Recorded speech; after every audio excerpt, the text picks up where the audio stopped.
As-Safinah TV. Di Al-Bab Ar-Rabi' Al-Imanu Bir-Rusul, beriman kepada para Rasul.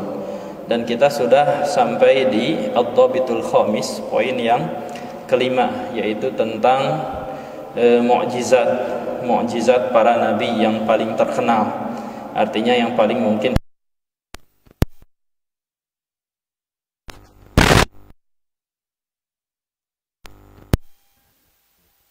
insyaallah taala.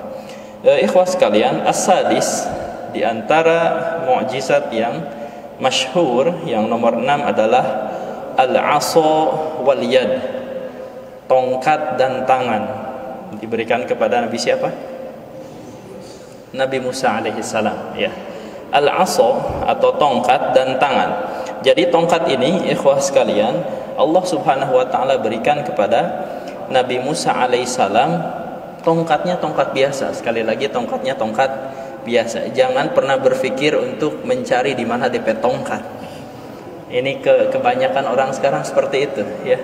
Itu tidak ada, tongkatnya tongkat biasa. Kenapa kok berubah menjadi ular? Karena memang itu mukjizat Allah Subhanahu wa taala itu di situ. Jadi mukjizat Allah Subhanahu wa taala itu yang menjadikan tongkat tersebut menjadi real ular. Karena begini, ya, sekali lagi ini sudah pernah juga dijelaskan oleh guru kita Ustaz Khalid hafizahullah taala. Apa yang diperlihatkan oleh para penyihir Nabi Musa pada saat itu, ya, itu hanya khayalan yang menipu mata orang-orang yang menyaksikan, ya.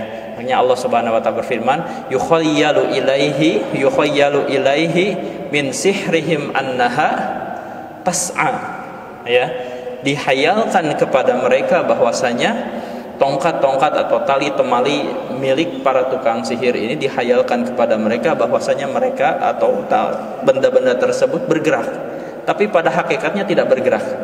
Yang kena sihir apa? Mata orang yang menyaksikan, sedangkan dia tetap tidak berubah. Tapi ini Nabi Musa alaihi salam memegang tongkat, tiba-tiba Allah Subhanahu wa taala perintahkan untuk dilempar, kok tiba-tiba menjadi ular yang asli. Tukang sihir sendiri kaget. Ya, ini ternyata asli. Mereka lihat sendiri dengan mata kepala sendiri. Kemudian yang lebih hebat lagi, ular biasanya makan apa? Ayam, tikus, ya yang lain lah, benda-benda atau istilahnya daging-dagingan, karnivora. Tiba-tiba tongkat yang semula tongkat itu, ya, ular yang semula tongkat tersebut memakan tali temali dan tongkat mereka, habis semua. Ya, ini keajaiban. Artinya ikhwas kalian, ini mukjizat Allah Subhanahu wa taala yang merubah tongkat tersebut menjadi luar biasa. Tongkatnya biasa, ya. Kemudian kejadian lain yaitu ketika Nabi Musa alaihissalam dikejar-kejar oleh Fir'aun dan bala tentaranya. Apa yang terjadi? Ya, sudah istilahnya dipojokkan sampai di pinggir pantai. Disitulah mukjizat yang berikutnya terjadi. Dibelahlah lautan hanya dengan memukulkan tongkat, ya.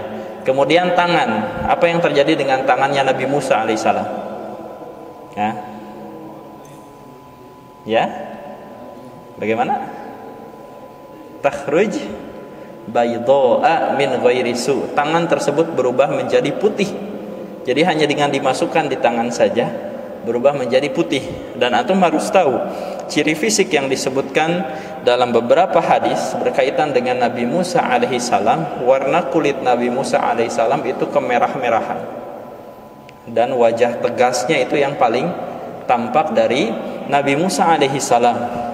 Ini tiba-tiba berubah menjadi putih, berubah menjadi putih. Ini sesuatu yang di luar nalar.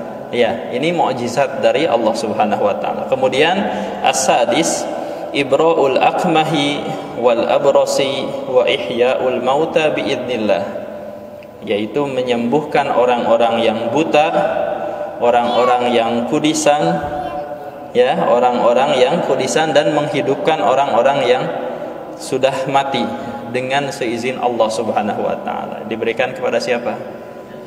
Nabi Isa alaihi salam. Karena memang hal yang paling populer di zaman itu adalah pengobatan. Maka yang diberikan oleh Allah Subhanahu wa taala mengalahkan pengobatan mereka adalah dengan hal-hal yang mirip dengan pengobatan, mukjizat yang mirip dengan pengobatan. Ya, pertanyaannya sekarang, antum adakah di zaman ini kedokteran yang bisa menyembuhkan orang yang buta dari lahir? Ada tidak? Tidak ada. Tidak ada.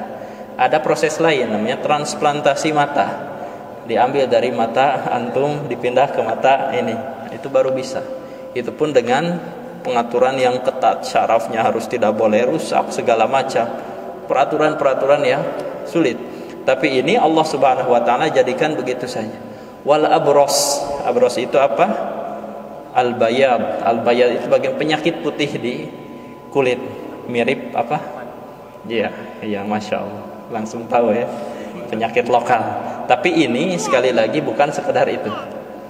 Jadi abros di sini bisa dikatakan kudis yang memang parah sekali dan menular dan penularannya pun sangat signifikan. Ya, bahkan ikhwas sekalian, orang yang terjangkit itu memang betul-betul mengganggu hidupnya karena saking gatalnya. Beda dengan mungkin panu biasa. Ya, Allah Subhanahu wa taala sembuhkan mereka dengan mukjizat Nabi Isa. Kemudian ini yang belum pernah ada sampai hari kiamat pun, yaitu menghidupkan orang yang mati.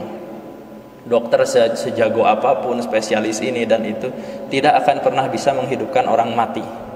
Mustahil. Tapi ini Allah Subhanahu wa taala jadikan itu semua sebagai mukjizat. Kemudian yang kedelapan, ya, Al-Qur'anul Karim wal Isra wal Mi'raj wan syiqaqul qamar wa ghairuha. Al-Qur'an Al-Karim, kemudian Isra dan Mi'raj, kemudian terbelahnya bulan dan selainnya. Dan selainnya diberikan kepada siapa? Nabi Muhammad sallallahu alaihi wasallam. Saya tanya sama antum, ada berapa mukjizat Rasulullah sallallahu alaihi wasallam? Ada berapa? Ada berapa mukjizat Rasulullah? Ada yang pernah menghitung?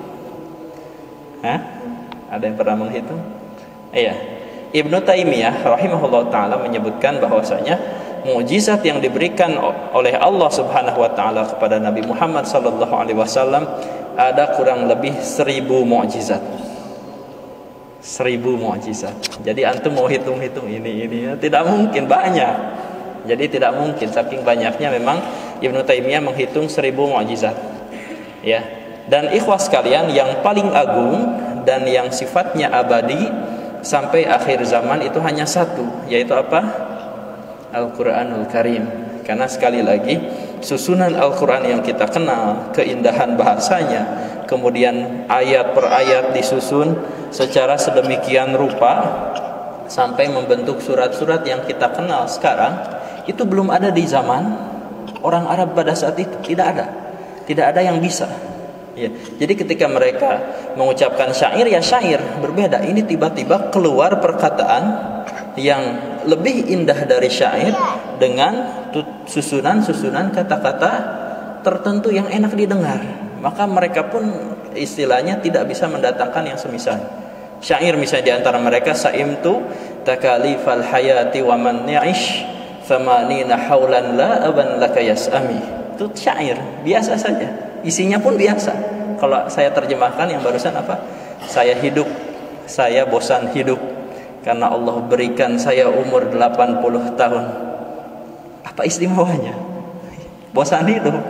Tapi itu syair. Tapi tiba-tiba datang Al-Quran, ya awalam nu'ammirkum ma yatadakkaru fihi man tadakkar wa ja'akumun nadhir. Bukankah kami berikan kalian umur yang dengannya orang-orang bisa mengambil peringatan? Ya, lihat perbedaannya coba. Ini isi, padahal berbicara tentang hal yang sama, umur. Yang ini bosan hidup, yang ini kenapa kamu tidak mengambil pelajaran dari umurmu? Mana kira-kira yang lebih mengena di dalam hati? Al-Qur'anul Karim. Dan banyak lagi keajaiban-keajaiban Al-Quran. Ya, kalau bicara tentang mukjizat Nabi Muhammad sallallahu alaihi wasallam ini banyak sekali. Di antaranya dalam hadis-hadis sahih disebutkan, karena kebiasaan Rasulullah kalau buang air di istilahnya tempat terbuka, maka cari pohon yang bisa menutup beliau. Ini sampai di satu tempat tidak ada pohon sama sekali. Yang ada satu di sana, satu di sana, berjauhan. Rasulullah Shallallahu Alaihi Wasallam mengambil batang pohon tersebut, lalu kemudian ikutilah dengan seizin Allah, lalu dibawa dan digiring oleh Rasulullah seperti beliau menggiring seekor binatang ternak, didekatkan ke pohon yang satunya lagi. Ada yang bisa begini? Coba di sini mangga, antum coba.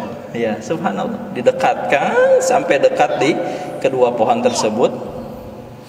Lalu kemudian Rasulullah SAW bersabda apa? Iltaima, bergabunglah. Maka dua pohon tersebut saling bergabung satu sama lain, lalu kemudian dedaunan mereka menjadi rimbun, dan di bagian yang rimbun tersebutlah kemudian Rasulullah Shallallahu Alaihi Wasallam menunaikan hajatnya. Ya, setelah itu apa? Dikembalikan lagi seperti semula.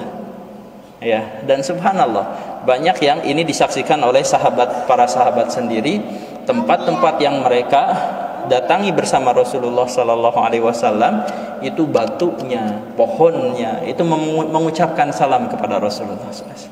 Assalamualaikum ya Rasulullah. Kalau ini terjadi sama antum, saya yakin antum akan lari. Ya. Dan ini ikhwas sekalian, mukjizat. Bahkan masya Allah, sampai makanan yang dimakan oleh Rasulullah SAW itu bertasbih, didengar oleh para sahabat. Tasbihnya makanan yang dimakan oleh Rasulullah SAW banyak sekali. Di antaranya ada batang kurma yang menjadi tempat sandarannya Rasulullah Sallallahu Alaihi Wasallam. Ya, bahkan mungkin di beberapa riwayat disebutkan itu mimbarnya Rasulullah. Jadi tempat berdiri agar lebih tinggi dari sahabat-sahabatnya berdiri di atas pelepah kurma tersebut atau batang kurma tersebut. Dibangun mimbar Rasulullah SAW, akhirnya ditinggalkan. Menangis.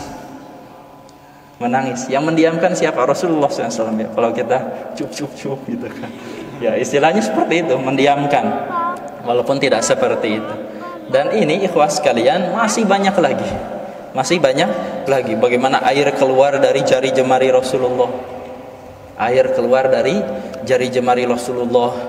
Makanan sedikit Rasulullah tutup. Makanan yang hanya sedikit tapi cukup untuk 70 orang. Jangan coba ini di asrama, tidak mau cukup. Ya. Nah, ini ikhwas sekalian, hal-hal yang ini masya Allah terjadi begitu banyak di hadapan Rasulullah SAW dan disaksikan oleh sahabat-sahabat yang lain. Dan ini ikhwas sekalian, istilahnya hanya contoh kecil saja. Artinya apa? Di antara para ulama ada yang berkata, mukjizat Rasulullah Sallallahu Alaihi Wasallam mengumpulkan semua mukjizat para nabi, bahkan lebih utama dari mukjizat para nabi. Misalnya, contohnya saya beri contoh, ketika kita bicara tentang mukjizat Nabi Isa alaihissalam menyembuhkan, pernah tidak terjadi pada Rasulullah?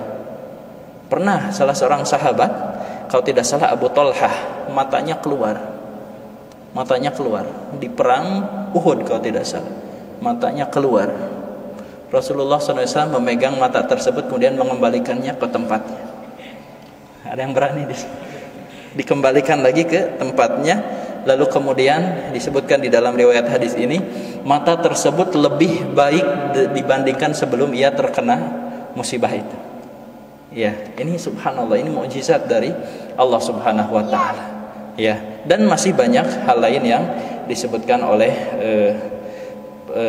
para muhaddis dalam hadis-hadis mereka. Wallahu a'lam bishawab. Kita lanjutkan kajian kita besok, insyaallah taala. Kita cukupkan sekian. Subhanakallahumma wa bihamdika asyhadu an la ilaha illa anta astaghfiruka wa atubu ilaik. Assalamualaikum warahmatullahi wabarakatuh.